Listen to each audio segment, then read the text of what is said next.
বাংলাদেশে British blogger আমরুজা। আশা করি আপনারা সকল ভালো আছেন। আলহামদুলিল্লাহ আমিও ভালো আছি।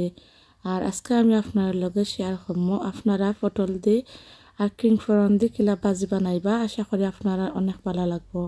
এখন আপনার লগে আমি শেয়ার করবো কিং ফোড়নের ভাজি বানাইতে কিতা কিতা লাগে। এখানে দেখতে পাচ্ছেন আমি 1 ব্লকের মতন কিং ফোড়ন রাখছি। আর এখানে দেখতে পারা আমি 10-12টার মতন কাঁচামরিচ কাটটা রাখছি।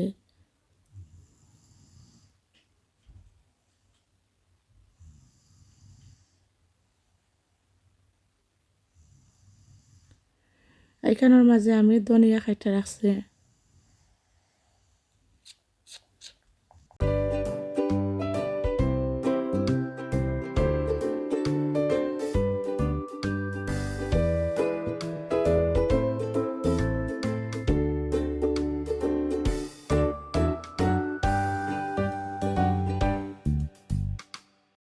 এখন আপনার লগে শেয়ার করবো বাজির মাঝে কিতা কিতা মশলা যাইব। আশা করি আপনারা অনেক ভালো লাগবো।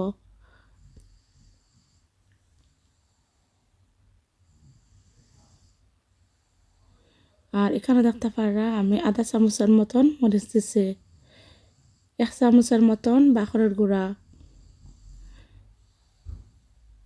আধা চামচের মতন হলদির গুঁড়া, 4 ভাগের 1 ভাগ পাঁচফোড়নের গুঁড়া, আধা চামচের মতন জিরার গুঁড়া।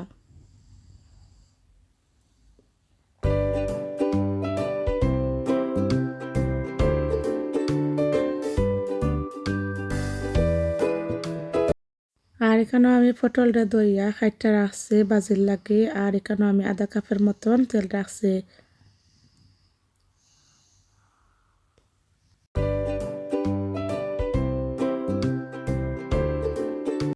আর এখানেও আমি 2টার মতন পেঁয়াজ রে খাইটা রাখছি।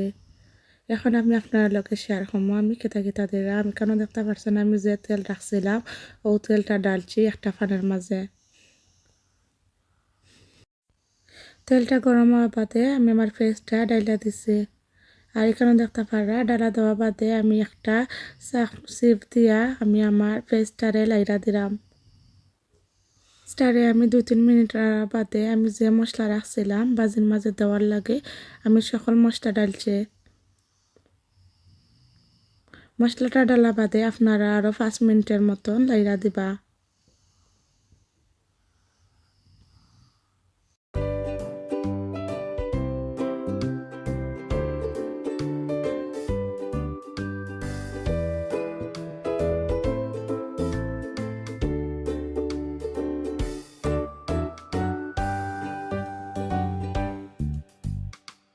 5 মিনিট বাদে আমি যে কিং ফোড়ন রাখছিলাম ও কিং ফোড়ন এখন আমি ডাইলটা দিছি সব মশলার মাঝে।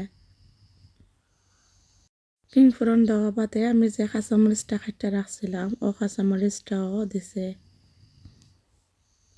এর বাদে আপনারা বেলা থেকে লাড়তে থাকবা যাতে কিং ফোড়নের ভিতরে গিয়া মশলাটা ঢুকে। এর ভিতরে আপনারা কন্টিনিউ লাড়তে থাকবা, 2 মিনিট বাদে বাদে লাইরা দিবা যাতে আপনারা কিং ফোড়নটা না জ্বলে মশলাটাও না জ্বলে। যেহেতু আমি এই মশলার মাঝে কোনো পানি ইউজ করলাম না। এর বাদে দেখতে পারা 5 মিনিটের মতন আমি এটারে লাইরা দিছি আর একটা ঢাকনা দিয়ে গুইরা দিছি। 5 মিনিট বাদে আমি যে পটলটা রাখছিলাম ও পটলটা এখন ডাইলা দিমো। দেখতে পারা আমি এখন পটলটা ডাইলা দিছি, দেওয়া বাদে আমি বালাটিকে লাইরা দিছি উপরে নিচে করছে যাতে সব পটলটার ভিতরে গা মশলা গা ঢুকে। তার বাজে আপনারা এবার একটা ঢাকনা দিয়া গুঁড়া দিবা আরও 10 মিনিটের মতন। এর মাঝখানেও আপনারা লাইরা দিবা 10 মিনিটের ভিতরে কম হইলেও আপনারা 2-3 বার লাড়বা যাতে মুরগে না ধরে। 10 মিনিট বাদে আমি ঢাকনাটা উদলে রাখবো। আর এই দেখতে পারছেন এখানোর পটলের ভিতর তনে পানি বাড়াইছে আর আমি গুঁড়া দিতাম না, থোড়া উদলে রাখবো যাতে পানিটা গিয়া বালাটাকে উকায়। আর আপনারা স্লো আগুন দিয়ে রাখবা।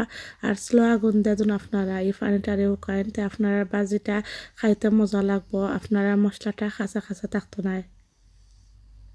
আর আপনারা যদি চান যে কুইক আগুন দিয়ে আপনারা বাজিটা ওয়াই দিতা তে আপনারা বাজিটা ওই যাইব, বাট আপনারা মশলাটা অত মজা লাগতো না।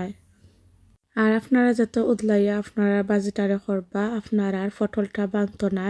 আর আপনারা যদি গুঁড়া দা করেন তাহলে আপনারা পটলটা ভাঙে যাইব। 10 মিনিট বাদে আমি আরও 5 মিনিটের মতন এখানোর মাঝে আরও আগুন দেওয়া রাখছি মিডিয়াম আগুনে। এর বাদে আমি বাখরা পাতা দিছি, বাখরা পাতা দেওয়া আরও 2-3 মিনিটের মতন জাল দিছি। আর আমি জেলা বাজি বানাইছি, আপনারা অবশ্যই একবার ট্রাই করে দেখবা। আর যদি আপনারা কাছে ভালো লাগে না তা আমার অবশ্যই কমেন্ট করে জানাইবা। আর যদি আমি জেলা বানাইছি আপনারা ভালো লাগে প্লিজ একটা লাইক আর কমেন্ট আর সাবস্ক্রাইব করতে ভুলবা না, আর শেয়ার করতেও ভুলবা না। আশা করি আজকের ভিডিও আপনারা অনেক ভালো লাগছে। আর যদি ভালো লাগে থাকে প্লিজ লাইক কমেন্ট করবা। আসসালামু আলাইকুম এভরিওয়ান।